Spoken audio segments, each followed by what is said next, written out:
पत्नी इज्जत बना भी देती है और बिगाड़ भी देती है। एक पति पत्नी में तकरार हो गई। पति कह रहा था, मैं नवाब हूँ, इस शहर का लोग इसलिए मेरी इज्जत करते हैं और तुम्हारी इज्जत मेरी वजह से है। पत्नी कह रही थी, आपकी इज्जत मेरी वजह से है, मैं चाहूँ तो आपकी इज्जत 1 मिनट में बिगाड़ भी सकती हूँ और बना भी सकती हूँ। नवाब को तैस आ गया और बोला, ठीक है, दिखाओ मेरी इज्जत खराब करके। बात आई गई हो गई। नवाब के घर शाम को महफिल जमी थी दोस्तों की। हंसी मजाक हो रहा था कि अचानक नवाब को अपने बेटे के रोने की आवाज़ आई। वो ज़ोर ज़ोर से रो रहा था और नवाब की पत्नी बुरी तरह से उसे डांट रही थी। नवाब ने ज़ोर से आवाज़ देकर पूछा कि क्या हुआ बेगम, क्यों डांट रही हो? बेगम ने अंदर से कहा, देखिए ना, आपका बेटा खिचड़ी मांग रहा है और जबकि उसका पेट भी भर चुका है।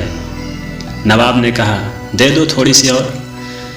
बेगम बोली, घर में और भी तो लोग हैं, सारी इसी को कैसे दे दूँ? पूरी महफिल शांत हो गई। लोग कानाफूसी करने लगे कि कैसा नवाब है, जरा सी खिचड़ी के लिए इसके घर में झगड़ा होता है।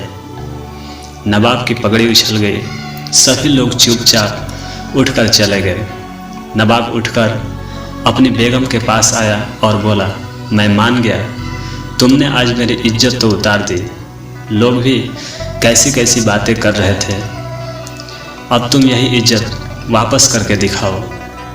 बेगम बोली, इनमें कौन सी बड़ी बात है, आज जो लोग महफिल में आए थे उन्हें आप फिर से किसी बहाने से उन्हें निमंत्रण दीजिए। नवाब ने फिर से सबको बुलाया। बैठक और मौज मस्ती के बहाने सभी मित्रगण बैठे थे। हंसी मजाक चल रहा था कि फिर से वही नवाब के बेटे के रोने की आवाज़ आई। नवाब ने अंदर से आवाज़ देकर पूछा, बेगम क्या हुआ, क्यों रो रहा है हमारा बेटा?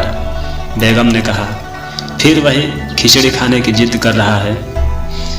लोग फिर एक दूसरे का मुंह देखने लगे कि यार, एक मामूली खिचड़ी के लिए इस नवाब के घर पर रोज झगड़ा होता है। नवाब मुस्कुराते हुए बोला, अच्छा बेगम, तुम एक काम करो, तुम खिचड़ी यहाँ लेकर आओ, हम खुद अपने हाथों से अपने बेटे को देंगे, वो मान भी जाएगा और सभी मेहमान को भी खिचड़ी खिलाओ। बेगम ने जवाब दिया, जी नवाब जी साहब। बेगम बैठक खाने में आई और पीछे नौकर खाने का सामान लेकर सर पे रखकर आ रहा था। हाड़ियाँ नीचे रखी और मेहमानों को भी देना शुरू किया अपने बेटों के साथ। सारे नवाब के दोस्त हैरान थे। जो परोसा जा रहा था वो चावल की खिचड़ी तो कतई नहीं थी, उसमें खजूर, पिस्ता, काजू, बादाम, किशमिश, गड़ी इत्यादि को मिलाकर बनाया हुआ एक सुस्वादिष्ट व्यंजन था। अब लोग मन ही मन सोच रहे थे कि ये तो खिचड़ी है, नवाब के घर इसे खिचड़ी बोलते हैं, तो मावा मिठाई किसे बोलते होंगे? नवाब की इज्जत को 4 चांद लग गए। लोग नवाब की रईसी की बातें करने लगे।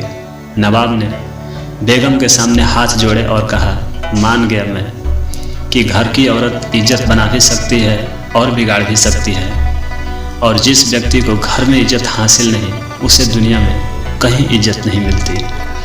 सृष्टि में यह सिद्धांत हर जगह लागू हो जाएगा।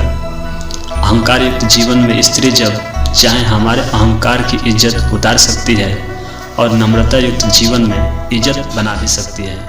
तो अभी बस इतना ही।